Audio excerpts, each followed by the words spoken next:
প্রিয় ছাত্রছাত্রী, আজকে তোমাদের ক্লাস 9-এর জিওগ্রাফি চ্যাপ্টারের একটি টপিক তোমাদের সামনে আমি তুলে ধরছি।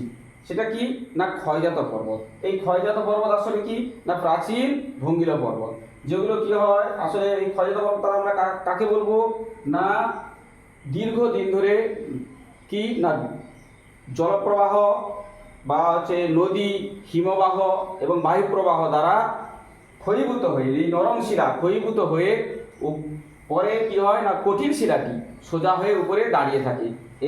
এই রকম অবস্থাকে কি বলা হয় ক্ষয়জাত পর্বত। কি হয় এটা এটি হচ্ছে আগের অবস্থা ক্ষয়পূর্ব অবস্থা।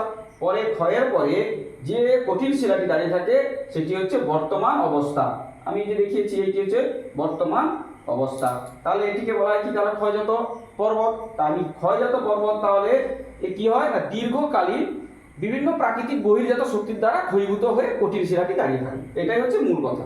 আর কি উদাহরণ হিসাবে আমরা কাকে নেব না ভারতের আরাবল্লী ও পূর্বঘাট, স্পেনের সিয়েরা নেভেদা, আর আমেরিকা অ্যাপেলেশিয়ান ও হেনরি। তাহলে আমরা পরিষ্কারভাবে বুঝতে পারলাম যে কিভাবে এই ক্ষয়জাত পর্বত ক্ষয়ীভূত হয়ে কিভাবে ক্ষয়জাত পর্বতের সৃষ্টি হয়। তাহলে আমরা পরীক্ষার খাতায় সুন্দরভাবে এইভাবে যদি দেখে একে আমরা যদি দেখাতে পারি তাহলে কিন্তু পরীক্ষার খাতায় আমরা সঠিক নাম্বার আনতে পারবো।